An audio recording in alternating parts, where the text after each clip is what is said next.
morning. Good morning. Good morning. First of all, my name is Dean Wiseman. Sometimes people say that, Dean Wiseman.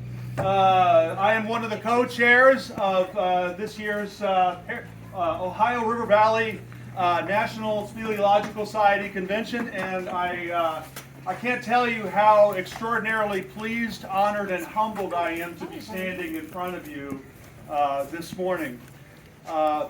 Roughly 4 years ago, I was walking around South Dakota at the convention. I had been trying to float the idea of having an Indiana convention. It had been almost 20 years, and I was yearning for us as Hoosiers and Kentuckians and Ohio folks, even folks from Missouri, volunteers, that sort of a thing, to bring convention back to the heartland of the Ohio River Valley and show show the caves and show the amazing history and biology of this area. And 4 years later, and I bumped into Laura, and that was the start. She said something, I said something, and next thing you know, we're going to do it. And that's the real power of this event, is that you have an idea, and then you get people to buy into that idea, and that's when the magic happens. Laura and I have just been saying we want to get to this location, and everybody else is the one that gets the engines going and steers the boat and gets us to where we're going. That includes each and every one of you out here as volunteers, as instructors, and as participants and cavers. So thank you so much for being here. It is my distinct honor and privilege to invite you to enjoy everything that Corydon, Harrison, Crawford County, and the Ohio River Valley have to offer. So I'm going to hand it over to my partner in crime, my details person. She handles the details better than I could ever imagine. This is Laura Demarest, everyone. Thank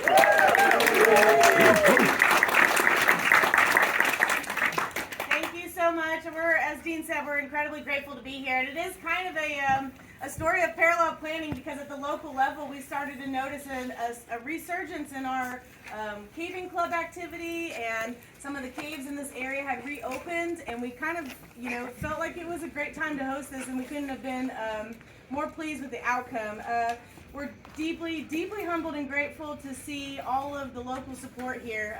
I confess I got a little teary-eyed seeing all the welcome caver signs coming into town and noticing that it's a reality. It's really incredible, special. I know Corydon and this particular area has put in a ton of hard work to beautify the city and promote their local businesses and tourism, and it's just a really incredible spot to be here. We have probably hundreds of caves within less than an hour of driving time, which is a pretty cool spot to host a convention. We're probably standing on top of one right now, I believe, a 46-mile system, so we're very excited for that. I got started as a 15-year-old tour guide, and that's how I became a caver, and our commercial caves are incredibly special to us, as well as inspiration for a lot of us to become cavers and support in our local community, our local businesses, and our local partners. This is an incredible, unforgettable start of a historic convention, and we couldn't be more proud. I will invite you all, introduce a few folks, and I do want to invite you all afterwards. We've set up the one-of-a-kind cave sim just over here under the awning between the two doors, and especially for media, our local folks, even now we're getting calls about things to do.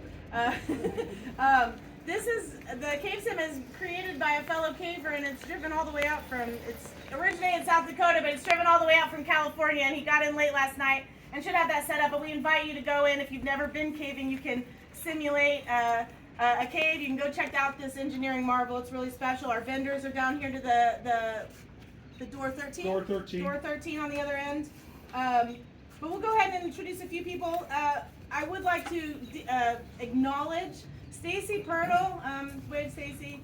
Stacy has done an incredible job from the very beginning, cheerleading this event, recognizing it for what a historic and special thing it would be for us, and supporting us the whole way, working through the local connections, getting the local business owners aware of us, warning the Dollar General that we were coming. So thank you, Stacy. And yes, thank you. We'd like to introduce the Harrison County Convention and Visitors Bureau Executive Director Jeremy Yakeley to say a few words. Well, good morning. On behalf of Harrison County Convention and Visitors Bureau, our community leaders, local businesses, residents, welcome to Corydon and historic. Excuse me. Welcome to Corydon and Harrison County. We're honored that you're hosting your 83rd annual convention here with us this week. My name's Jeremy Yakeley. Our staff has had the privilege of working alongside many incredible volunteers to get this going over the past 2 years. And I too want to recognize Stacy Pirtle, our group sales manager, and all the hard work she's put in for the past 2 years to get you guys here.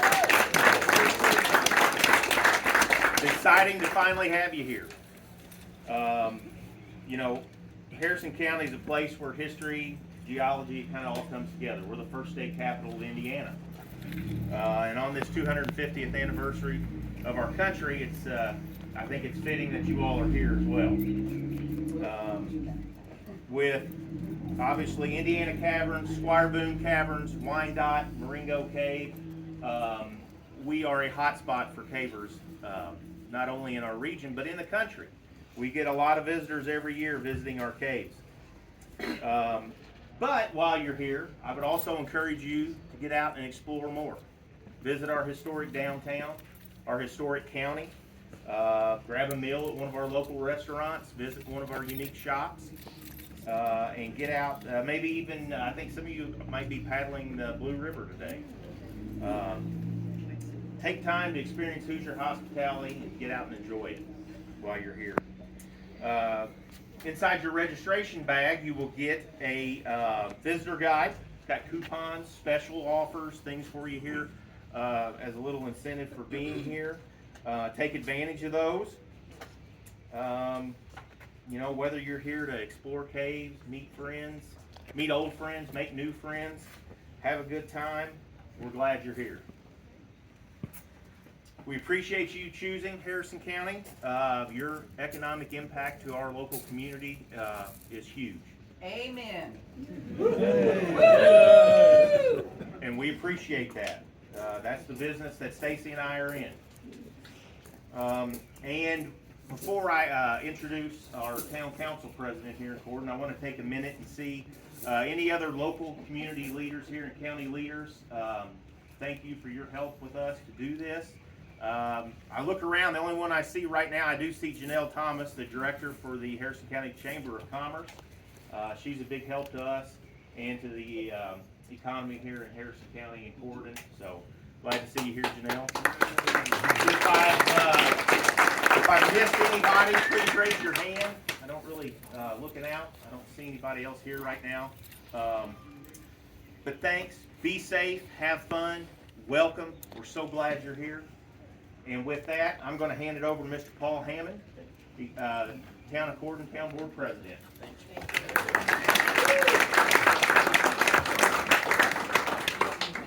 Good morning, Cavers. Welcome to Corydon. We're thrilled you chose our little town for the 2026 National Convention. As Jeremy said, Corydon was the first state capital of Indiana 210 years ago. The Indiana State Constitution was signed just about a mile or two from here. And still, it's marked by a kind of chopped down elm tree there now, but it's left of that. But if you drove through downtown, you saw the first state capitol building, many of the historical buildings that are still standing from here. We were the site of the only Civil War battle fought in Indiana when John Hunt Morgan's raiders attacked the locals. Just Saturday morning, there was going to be a commemoration of that just over this way a little ways. If you're still around, I encourage you to stop by that. Friday and Saturday we have our annual popcorn festival. It's a celebration of all things popcorn and one of our local industries and connections there. It's always a great time if you're able to stick around for that too. As Jeremy said, lots of local businesses and restaurants that would love to have you stop by and see what they've got to offer. As I said too, there's 4 commercial caves in the area, one of which Marengo Cave kind of made legal history. It's law schools all over the country study. There was a property rights case there about going under someone's property and how that all plays out. Bottom line, you can't do it without their permission, as what the court found there. But caves are often a part of our lives, whether we like it or not.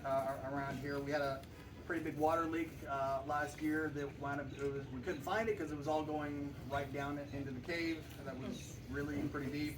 So they had to just keep digging until they found. They knew had about a quarter-mile stretch of pipe that we knew it was in, and we eventually found it. It eventually got there, but it was, normally there's a leak, it's coming out, and you can find it real easy. That was cave made that a little more difficult for us there. But, we got a friend with during the recent flooding. You saw the cave. The water was coming out, going back in, then shooting out on his property. You could hear the water running under the grass there. So they're very much a part of our lives here. And a lot of people have probably tried to start farm ponds and not been too successful because of the holes in the ground around here.